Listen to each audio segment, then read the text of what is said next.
Salut à tous, c'est BBA. J'espère que vous allez bien. Aujourd'hui, on va parler du cas de triche qui fait un peu écho dans la sphère du poker en ce moment sur les réseaux. Donc c'est une affaire qui concerne les high stakes, mais souvent quand il y a une affaire même dans les high stakes, c'est toute la communauté poker qui réagit puisque globalement le monde du poker est très petit et surtout l'argent qui arrive tout d'en haut, il vient bien de quelque part, il vient de chez nous. Avant de commencer, je vais vous demander de vous abonner à la chaîne parce que pour vous, ça prend une seconde et un clic, mais pour moi, c'est un soutien énorme et surtout un encouragement. Et du coup, on y va. Alors, pour commencer, on va voir déjà qui est Almedin Aimsirovic, surnommé Ali. Donc, Almedin Aimsirovic Ali, c'est un joueur de high stakes.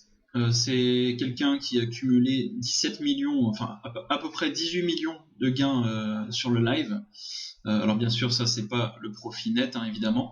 Je vous laisserai également sa page Endommob en description, même si là vous voyez, avec un best live cash, donc la meilleure performance de 1 120 000 $, et c'était sur un 250 000 High Roller Super Bowl à Londres en 2017, si je ne m'abuse. Tac tac tac. Bon, de toute façon, on peut le voir. Le mec, il a un casier.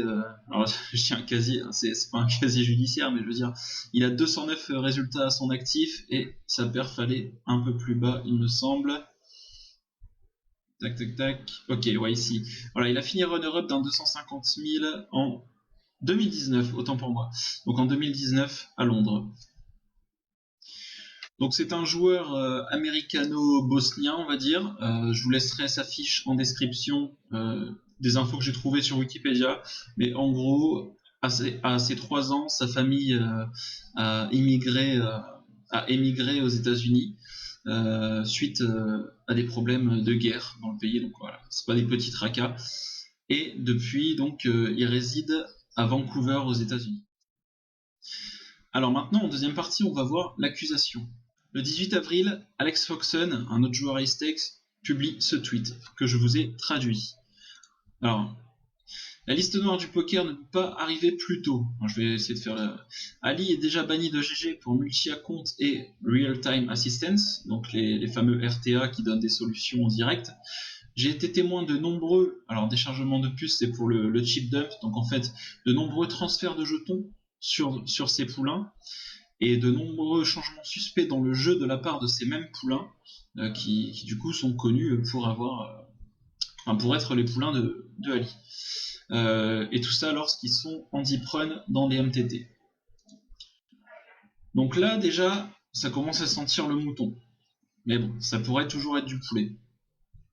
Il continue en disant que Ali, il est réputé pour être un tricheur par quasiment toute la communauté high stakes.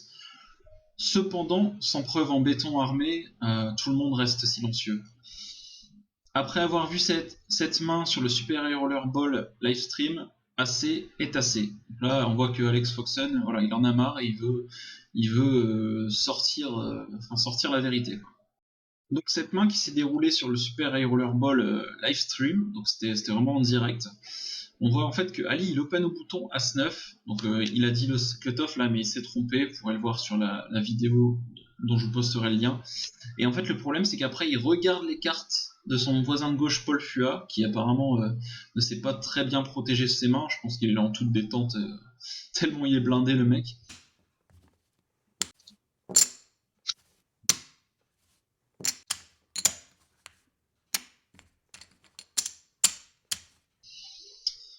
Et du coup, on a Adamo qui défend sa big blind. Et en gros, sur 6-4-2 tout à carreau, il y a Ali qui fait sa mise de continuation sur un petit size. Adamo qui le surrelance. On connaît l'agressivité d'Adamo.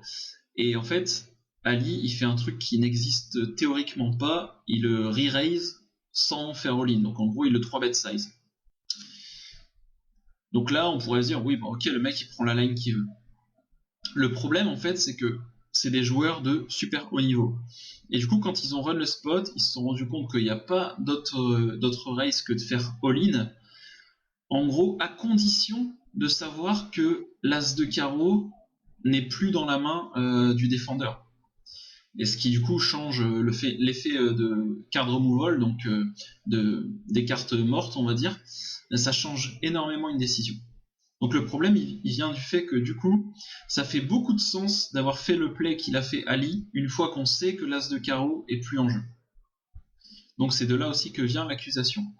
Et maintenant, donc lui, comme il dit, la cerise sur le gâteau, c'est que le lendemain, Ali, il revient avec des lunettes de soleil.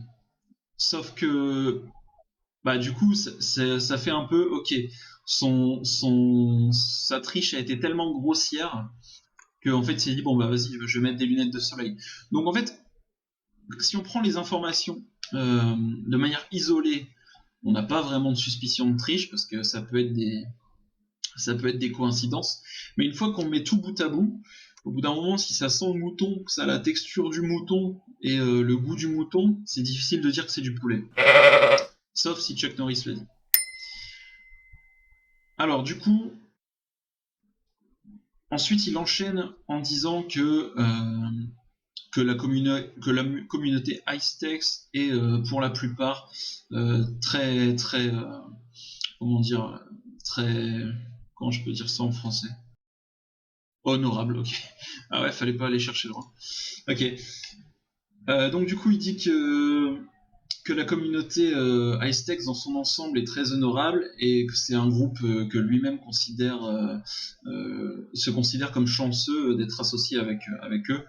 Et pour lui, ça n'a vraiment aucun sens d'avoir à tolérer ce genre de comportement et qu'il faudrait les dénoncer plus souvent.